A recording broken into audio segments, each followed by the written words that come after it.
बड़ दुख और परितापर विषय मु आसी ओम शांति डायग्नोस्टिक की हठात मो नजर पड़ा एक देवाल उपर जो आमर इष्ट देवता जो ओडिशार परिचय सारा विश्व में जार परिचय अच्छी जगन्नाथ बलभद्र सुभद्रा जहाँ को नहीं आम ओडिया जाति गर्वित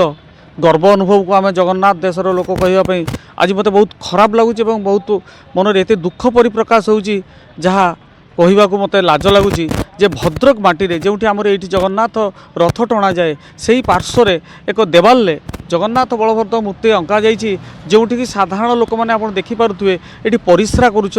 मु अनुरोध करुँची हाथ जोड़ी विनोद प्रार्थना करुँची प्रशासन भद्रक प्रशासन पाखे यहाँ तुरंत यहाँ पदक्षेप नहीं जाई आमर प्रभु जगन्नाथ को एठू लिभा जाऊ एवं आर उपर जो मैंने भी आपको दंड विधान करा जाऊ। जय जगन्नाथ। आमर जगन्नाथ संस्कृति बंचेवा हेले समस्ते आम जाग्रत होगा पड़ो एवं जगन्नाथ ना को सारा विश्व में जमी अच्छी बंचेवा हेले केउठी अपव्यवहार करंतु नहीं जगतर नाथ ना को पटचित्र को एपरी अपव्यवहार करंतु नहीं। जय जगन्नाथ।